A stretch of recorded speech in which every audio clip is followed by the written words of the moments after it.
Torre, CEO of Camacol Doral, and welcome to another Camacol Talk. This program is brought to you by the City of Doral, Baptist Health, City Place Doral, and Equitable Advisors. This is a video podcast we do every week, 11 a.m. on our Facebook page and our YouTube channel. We feature the members of Camacol, the board of directors, strategic partners, and other important business executives in South Florida.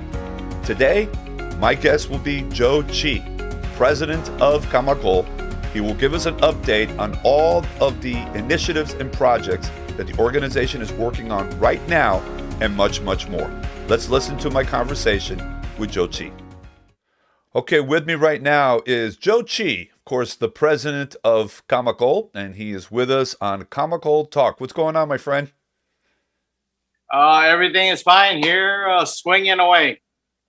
Well, I got to tell you something. You got either one really big bat, or you've got a lot of bats, because you are just all over Miami-Dade County representing Camacol the way you always do, on a very high level, involved in so many things. It looks like COVID now has, the post-COVID era has officially begun.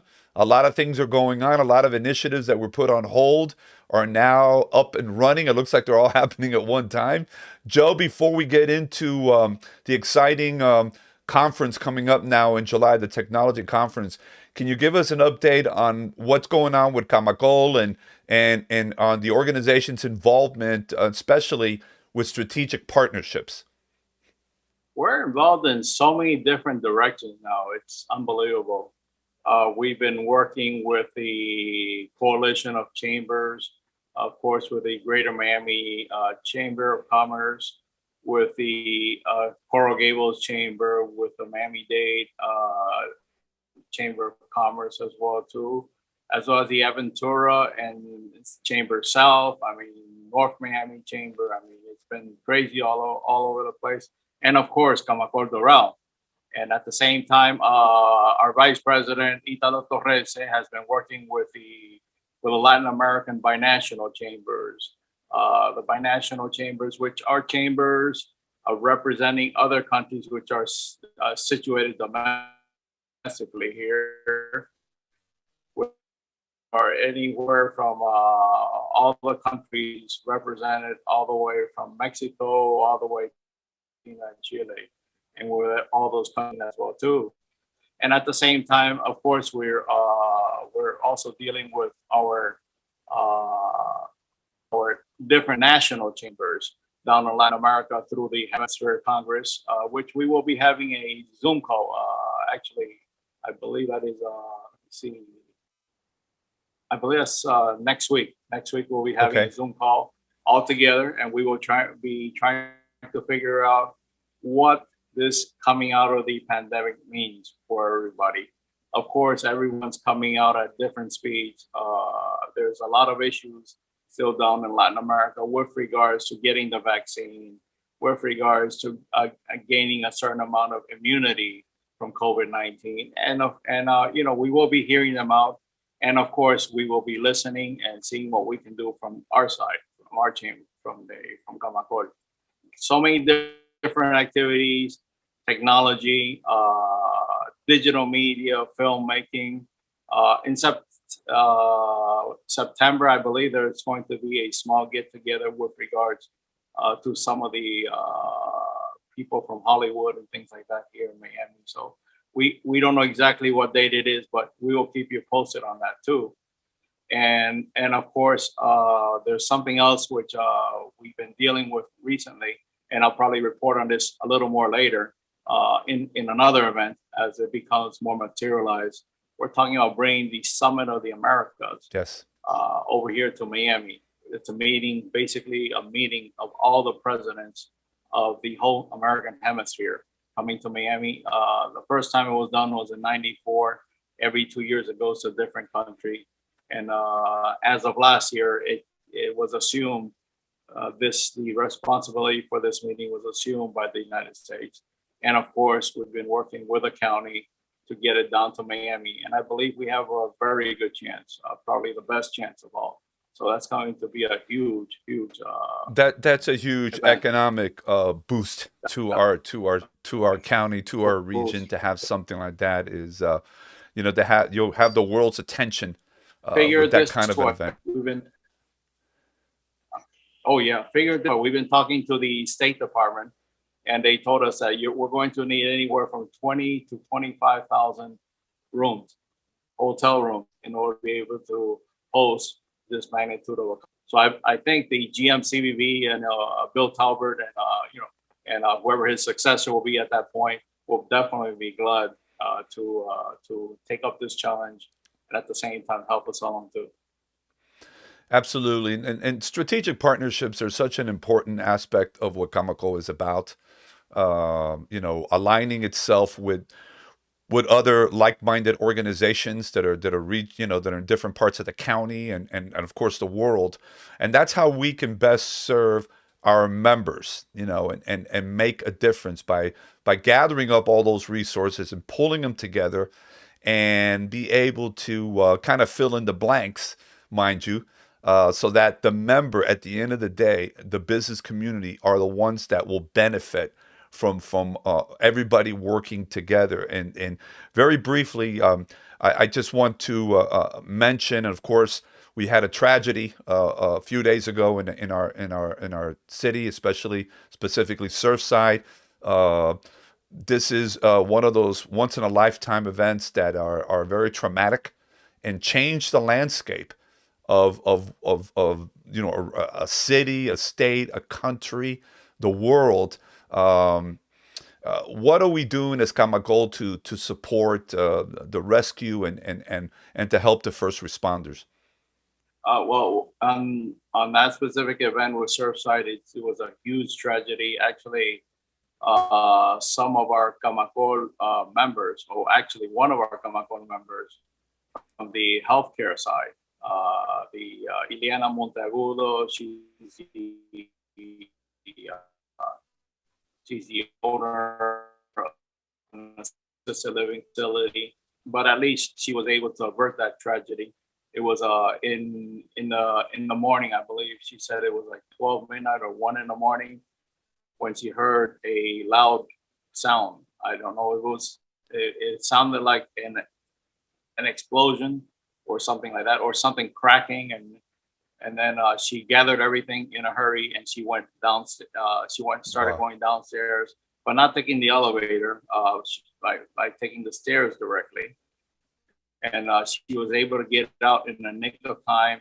As she was coming down the stairs, the different debris was actually falling around her. So Oh it my was kind of God. like what you would see in a film or in a movie or something like that. And she actually came out on CNN. I'll send you the report. She came Okay. out being interviewed on CNN with regards to her narrow escape from the building. Another person whom we thought might have been affected by this was our good friend Jose Barleta, who just Yes. happens to live a couple. We thought he lived in the same building, but he actually lives maybe like 2 buildings away. Okay. Thank But God. he was affected in that we had no communication with him because there was no electricity in the area for a while, and he was not able to get his phone, powered up. So we thought that something might have happened to him as well. However, he came back to me a couple of days ago and he told, "No, I'm okay, I'm fine. I'm just." But they did feel the effects Of of the course. the tragedy of that building because number one, they could not get in and out because of the security cordon that was established for safety around that building as well.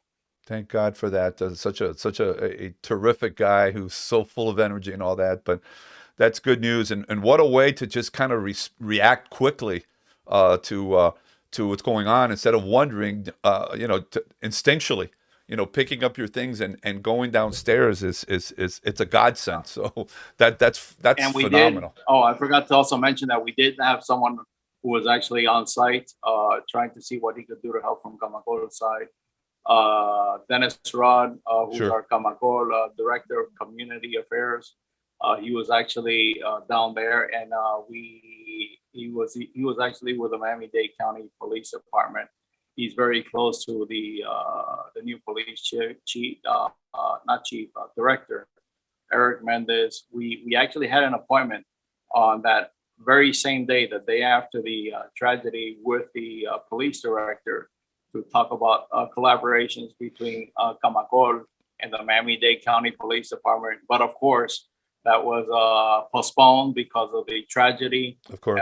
But at the same time, Dennis Rod, our director of community affairs, actually went over to the site, and he was there trying to see what he could do to help.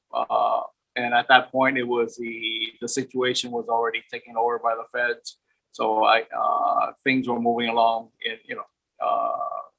quite well. So we were told that if anything is necessary from the community-based organizations, of course they would inform us. But right now, that is basically under FEMA and under the feds, as well as the state of Florida.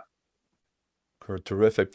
Joe, we've taken a little bit of time, obviously, to talk about this tragedy and, to give it its, just the impact of something like this. But I know that we have something very exciting happening in a few weeks, a huge, one-of-a-kind tech conference. We'll have an additional opportunity to talk about this, but can you enlighten us as what the vision is and what we can come to expect from this virtual technology summit coming up in July? Yes, coming up in July, and we've been talking about this all along. It's been in the planning and execution phase. It's the Ibero-American Congress for Technological Innovation, and that's very important because basically it is Camacol's contribution to all this technology which is flowing into Miami, especially now during the pandemic. You have Mayor Francis Suarez. You have the Miami-Dade County Mayor, Daniela Levine Cava. You've got the Beacon Council. You've got Career Source Florida, basically coming together and helping to try to enable this technology to establish itself in Miami. Many of these technological companies, unicorns, which are companies which already do billing of over $1 billion.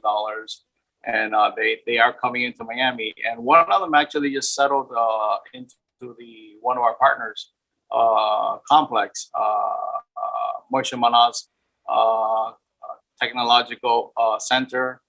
Actually, it's a technological lifestyle center, which he is in the process of establishing in downtown Miami. He's got between Miami and Wynwood, he's got a couple of $1 billion already invested into property as well. Basically, he is the largest property owner now in the city of Miami. And one of the things that he is trying to do, and we are also collaborating very closely with him, is to establish this technological center of all the Americas. And that is one of the reasons why we're having our conference, because in order to be able to make this encounter much more successful, what we are doing is saying, okay, Miami is not only receiving technology from California, Silicon Valley, from New York, Silicon Valley, from Boston, Route 128, and all the other technological areas which are interested in coming to Miami. But at the same time, coming to Miami, we have something to offer to them as well, which is a proliferation in the marketing of their technologies throughout all of Latin America and Ibero-American, Spain and Portugal, which is actually Europe. So, in this technological conference, we'll have people from all over the Americas, as well as from Europe as well, too. No, this is an exciting time for the city of Miami. You and I attended recently the Bitcoin conference, which was a record breaker, historical for the city. And now with this event, it not only are we going to be looking at cryptocurrency and blockchain, but everything to do with technology, and so that everybody can understand that led in so many ways by Camacol is that Miami will be that conduit, that connector to all things technology to Latin America and even beyond that. So this is very exciting, Joe, and it's a kudos to you and everyone, of course, at Camacol. and all of the partners on this. I think this is going to be fantastic. And I know that this is kind of leading up to a larger event next year that'll be in person. But this is kind of like the prelude to that, correct? Yes, it is. Besides cryptocurrencies, bitcoins, Ethereum, etc., in this technological conference, we will also be dealing with things like artificial intelligence, machine learning, Industry 4.0, robotics, Internet of Everything. You know, it's going to be a fantastic conference. Basically unifying all of the knowledge of all of Ibero-America, all of the hemisphere, the American hemisphere, which I think is very important because especially coming out of the pandemic, one of the things that we do believe in Camacol is the integration of the Americas. Integration of the Americas in such a way in that in the Americas, we need to be able to come together. We need to be able to take care of ourselves. We've been disunited too long. Latin America, through many of our contacts through the chamber, they have felt that they have not been given the attention that they really merit. And I believe that this is a crucial point because of the different things happening in the United States with the economic stimuluses. We're talking about approximately $6 trillion of economic stimulus coming in from the government alone. And then if you combine that with the private sector, you're talking about doubling that at least, you know, anywhere from 10 to 12 trillion dollars. I mean, this is going to be the biggest shebang, the biggest marketplace in the history of the world. And this is the time where we have to come together. We have to work with the rest of the Americas because not only do they have necessities, but at the same time, they can provide a lot of the productive forces necessary to be able to secure our supply lines, strengthen our supply lines going forward. Absolutely. Joe, this is fantastic. Exciting news everywhere we look.